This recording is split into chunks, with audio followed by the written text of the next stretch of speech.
All right, so for our third day of binomial distributions, we are going to be looking at Skittles. Do you like the green Skittles? In 2013, Skittles changed the flavor of green from lime to sour apple. Oh my goodness. A teacher, Mr. Wilcox, takes a small handful of 5 Skittles from a bin of 10,000 Skittles and gets all green, which he does not like this new flavor. If 20% of the Skittles are green, what is the probability of this happening, of him reaching in and getting all green Skittles? I would like for you and your partner to work through questions 1 through 4. So you're going to work through 1 through 4 and stop here. After you've worked through 1 through 4, then you can unpause the video and we'll go over the first section together. All right, make sure that you've paused and you've done it on your own, because we are practicing things that we did yesterday. So make sure you took the time to practice. Okay, all right. So here we go. Here's my answers to questions 1 through 4. So for the first one, is this a binomial setting? Hopefully you realize that it was not. And the reason is that when you pull the 5 Skittles from the bag, every time you pull a Skittle, and even though I'm pulling all 5 possibly at the same exact time, still the probability is not independent of the last Skittle that was picked. Because if I have one green in my hand, the probability that the second one is green in my hand now goes down by 1 green and 1 Skittle, because there's 1 less Skittle. So the key thing here, it's not independent because it is happening without replacement, right? So we're taking the Skittles and you're keeping all 5. You're not taking 1, putting it back, taking 1, putting it back. So this is not independent because there is not replacement. Therefore, this is not a binomial setting. So what we need to do then, because it's not a binomial setting, is to solve for the probability of getting all green. So hopefully you found the probability that the first is the green, the second is the green. It just went down by 1 in both the numerator and denominator. So from 2,000 out of 10,000, it has become 1,999 out of 9,999. And then it keeps going down with every green Skittle you get. So here is our final probability of getting 5 green Skittles. Now, if this were a binomial setting, then we could use the formula, the probability of all green. Well, that would be 5 choose 5. And we're considering green to be our success here. Even though the teacher does not like the green Skittles, remember, success does not always have to be positive. It's just the thing that we're testing. So we're doing 5 choose 5. The probability of getting a green is 0.2, raised to the 5th power for all 5. The probability of failing, of getting something other than green, is 0.8, right? The complement of a green. And we raise that to the 0 power because we are getting all green and none of anything else. And so now in question 4, you are asked to compare your answer in 2 and 3. And when I compared, these look very, very similar. I mean, one of them would round to become the other. So it looks like because our sample size is so small, we're just pulling 5 green Skittles out of 10,000 Skittles, it really doesn't make that much of a difference when I multiply out the 2,000 over 10,000 times the 1,999 over the 9,999, and so on and so on and so on. It is almost nearly the same as doing it as if it was a binomial setting. And so we're going to make a note about this, actually. And this right here in question 4, this is what's known as the 10% condition. So we can actually use binomial settings even if a scenario does not fit a binomial setting, if the 10% condition is met. So if they're not independent, it can be okay as long as this condition is met. And what this condition is it's saying if our sample size is small enough that it doesn't make a difference that they are not independent. So as long as my sample size is small enough, this will work using the binomial setting. So here we go, the 10% condition, we test to see if our sample size, so that's n,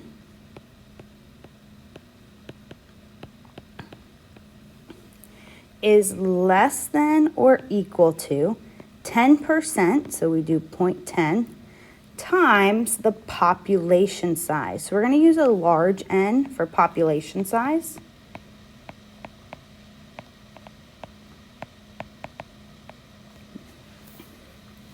And so when we complete this test, if we were to do it for the example that we have today, right, my sample size is 5.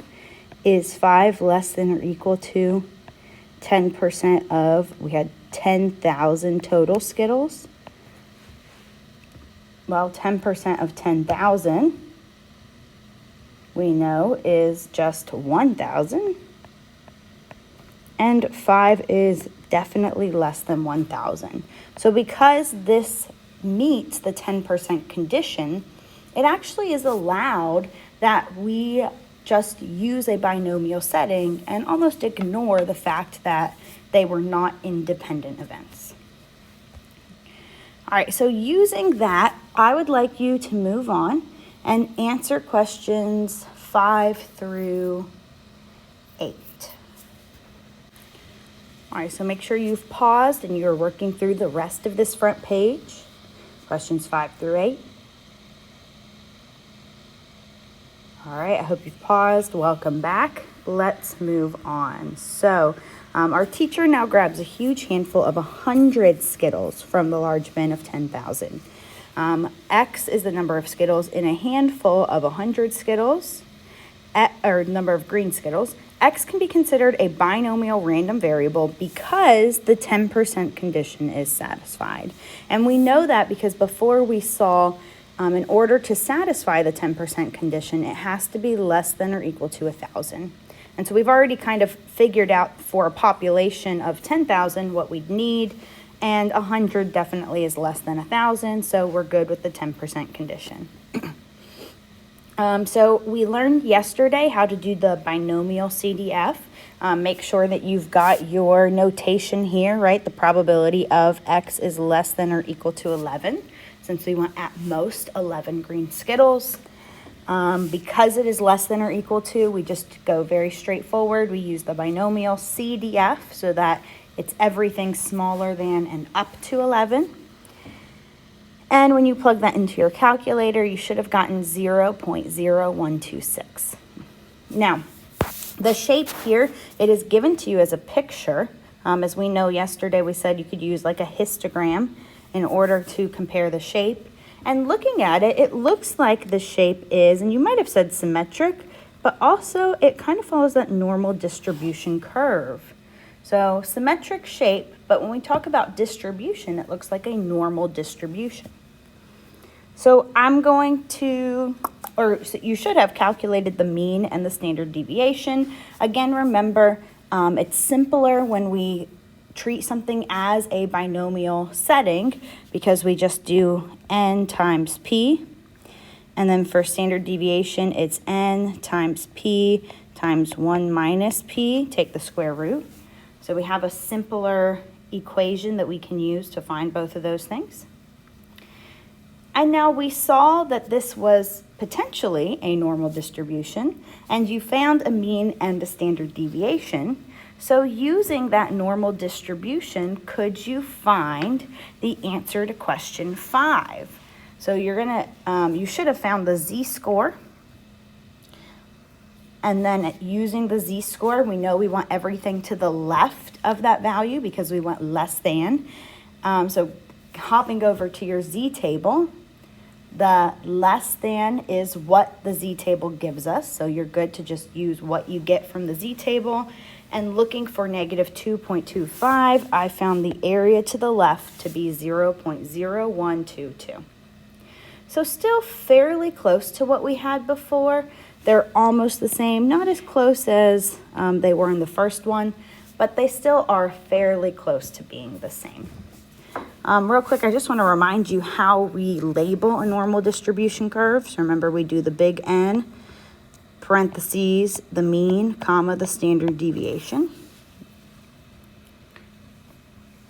And I want to look at some more normal distribution curves in binomial settings. So I'm going to go over to an applet. Oh, this is a different one. This one right here.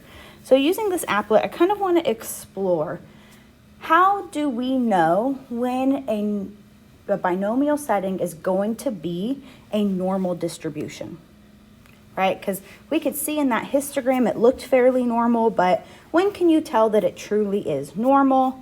And so first here I have a normal distribution curve in red, but my distribution for my observations and trials is in the yellow. So right now I have one trial and the probability of that trial is 0.7. And I'm going to make my probability, let's see if I can do it like this. Oops.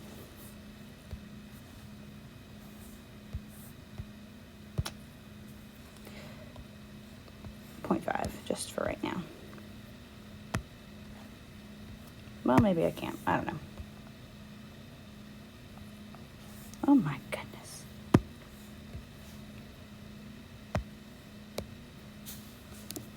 All right, let's see if I can do it.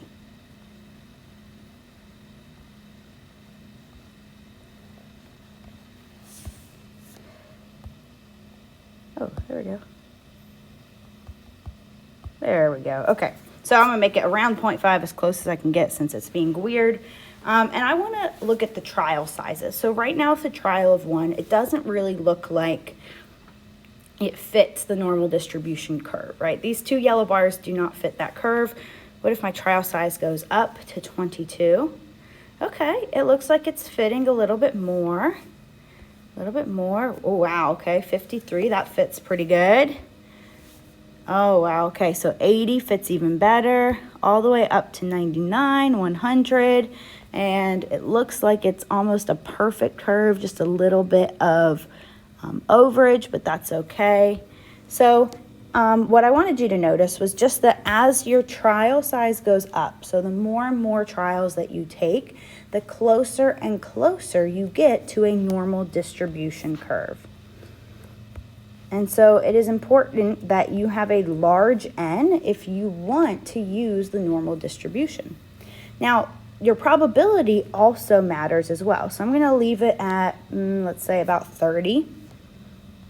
We'll go with 20. And now I'm going to change the probability a little. And so even at 20, you can see that our yellow bars tend to be over the normal distribution curve. What happens if I make the probability less? So the probability of success is less. Notice that as my probability of success is really low, this looks like it is skewed right, doesn't it? So it looks kind of skewed right, because otherwise it was in the middle. It looks fairly normal, but it starts to be skewed right. All right, so what if we have a really good chance of success? So a really high probability. So with a really high probability, it becomes skewed left. So if our probability is extreme, really, really low or really, really high, our distribution becomes skewed. But if we have a fairly average probability, so even like 0.37, this is not too bad. It somewhat follows the normal distribution curve. So we're going to actually put this into a test, so you don't have to come look at an applet and try to decide. But I just want you to notice that high trials make it fit really nicely into the curve. Probability changes the shape, so really low creates skewed, really high creates skewed, and about average, those help us get close to normal. So making this a rule now. And we're going to call this the large counts condition.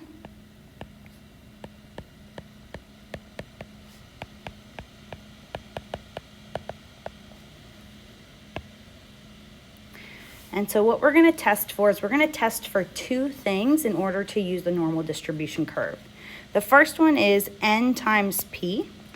So we want our sample size times the probability of success to be greater than or equal to 10. All right, and the second thing we're going to look at is I want the sample size times the probability of failure, so 1 minus p, to also be greater than or equal to 10.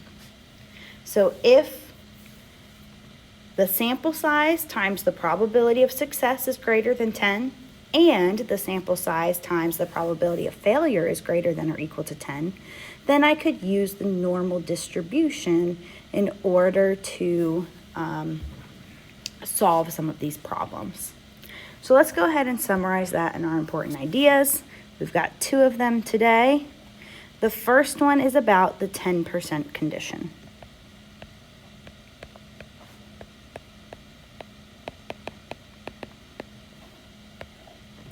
So for the 10% condition, this happens when taking a sample, I'm going to add a random sample,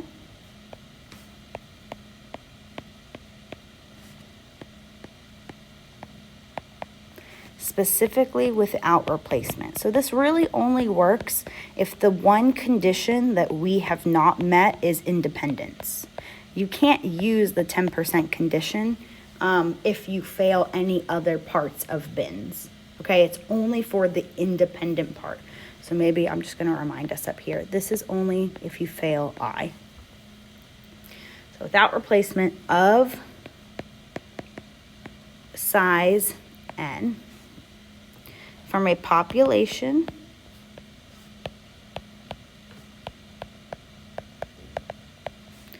of size capital N, we can use a binomial distribution, even though we failed the I of bins. I'll put it down here.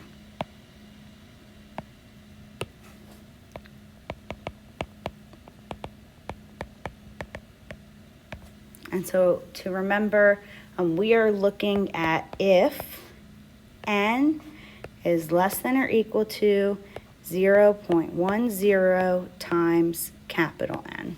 Sample size is less than or equal to 10% of the population size. All right, learning target number 2.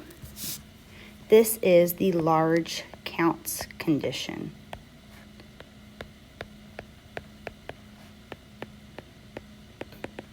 So this is what we just learned. And we can use a normal distribution, so those z-scores aren't going away.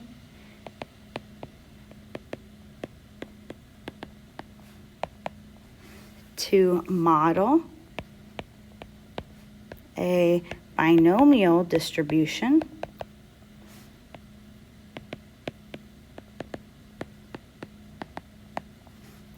if 2 things have to happen. N times P is greater than or equal to 10, and N times 1 minus P is greater than or equal to 10. And let's take another second just to look at this. Remember, we have seen N times P before. Where did we use N times P? Maybe you remember that was kind of like our shortcut to finding the mean, right? To finding the average. And so N times P, that tells us our expected number of successes. We know that our mean is our expected value, right? So if our expected number of success is more than 10, and N times 1 minus P, that would be the expected number of failures.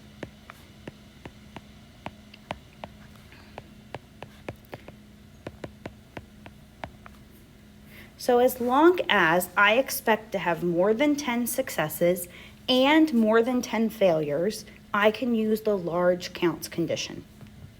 If either of these is smaller than 10, then you cannot use the large counts condition and you cannot use the normal distribution curve. All right, so that's the end of today's lesson. You are going to work on the check your understanding and then check in with me to see if you've got the right answers. Bye, guys.